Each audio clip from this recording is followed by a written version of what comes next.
Hey guys, welcome back to the channel. Hope you all had a good week of fantasy this week. For me, it was a little bit of a down week. Was ranked in the 700s last week and moved back 300 spots to just outside the top 1K. So score of 912 and only playing 16 plays this week was the catalyst for that. I was able to make one good trade, and that was bringing in Teddy to get 112 this week. So that was awesome there. I was really happy with that. And end up holding off on a second trade once I found out that Latrell got injured in the game, and felt like and he's going to be out for the season, so felt like I'd need that extra trade, which I did. I was trading out Mo for Twal, but decided against that. So took the hit this week, and hopefully will improve over the next 4.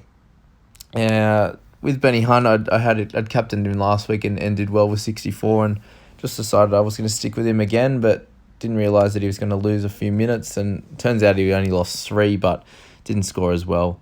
Didn't have the attacking stats in terms of tackle breaks and meters gains that we would have hoped, but still did get a try assist, line break assist in that. So last 2 weeks hasn't got the kick meters that he has been getting, but one of those things, unfortunately, didn't score as well as captain for me this week. Could have picked someone like Carrigan or Cleary, or had advice, even banking on Tedesco to score well against the Broncos, like I spoke about in the videos last week. But nonetheless, didn't do that, and here we are. Carrigan, 62, did really well as per usual. Took the hit with Mo, as I said.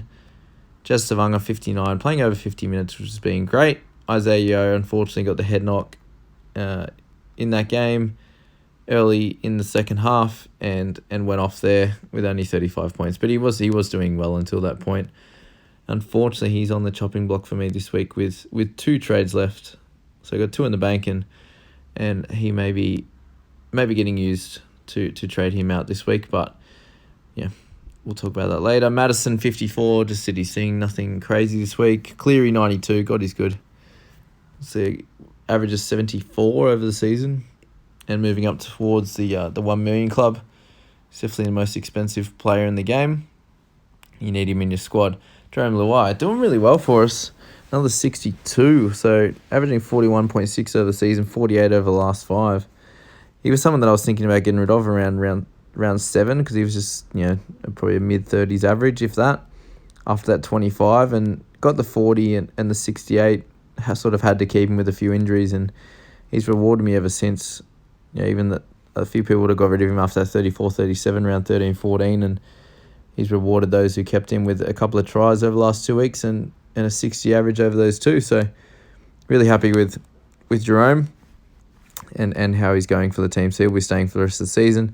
And then just had a bit of a low week with the centres and wing fullbacks, with Lomax hitting 33, Crichton at 27, even with a try. Unfortunately, with Latrell, I'm gonna have to be keeping Crichton for the year. I don't see him scoring amazingly well, but I think there's 1 or 2 more good games, and probably 2 games are in the 20s, like you're saying. He's scoring tries most weeks, so let's hope for 1 or 2 games in the 40s and 50s, and a couple in the 20s, and I'll be happy with that. For Crichton and Latrell, was scoring really well. Unfortunately, was playing a lot better. Had 34, just after the half, 35 just after the half, to then get injured, and he's out for the season now, so he will have to be traded. Unfortunately, like at that price, it's a bit hard to bring in someone in that's going to be really good and really impactful, and that's why I made sure I got Teddy in last week to cover Latrell.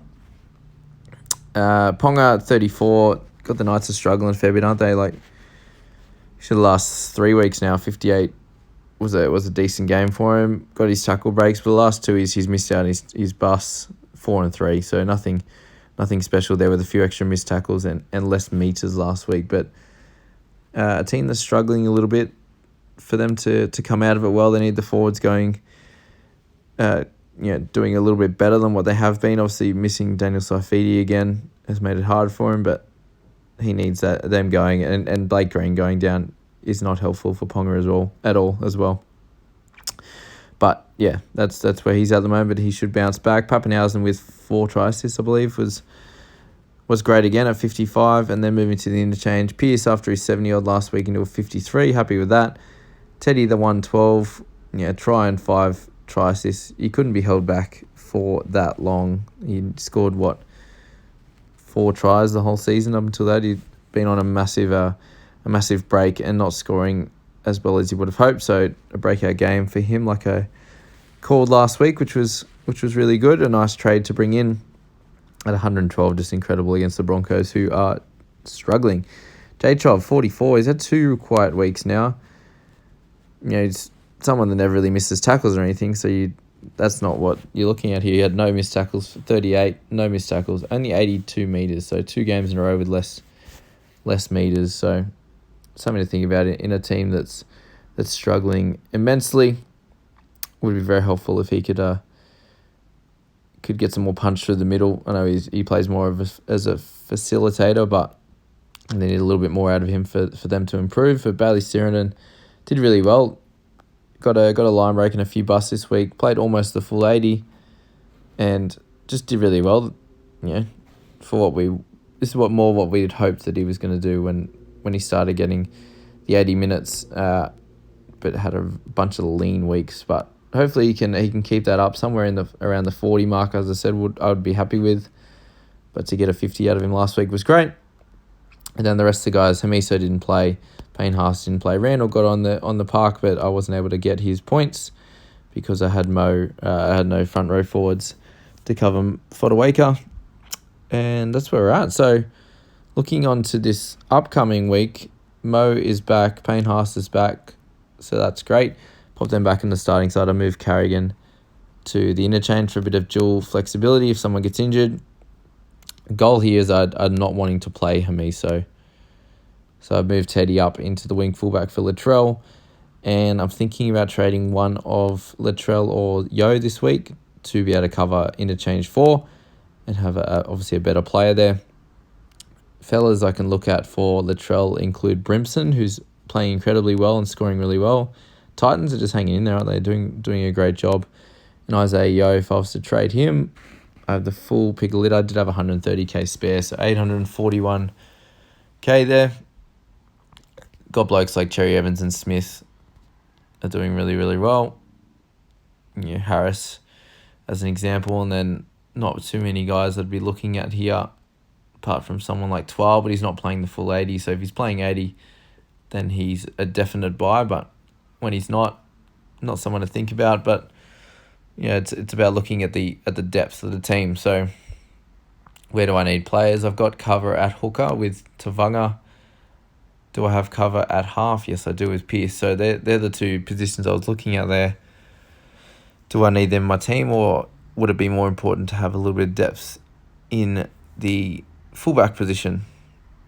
So if I was to bring in Brimson for Latrell and just wait the week for Yo, that might be the better option with Latrell being out for the season. And then I'll have one more trade there for injuries coming up. So that's where I'm at, guys. That's where the team's sitting. Hopefully you can make a run at the top 500 over the last 4 rounds with taking that hit this week. But we'll see how we go. Let me know what trades you're thinking, guys, for the week. Please hit subscribe and the like button. I really appreciate that helping the channel. And have a good week, guys. See you in the next one.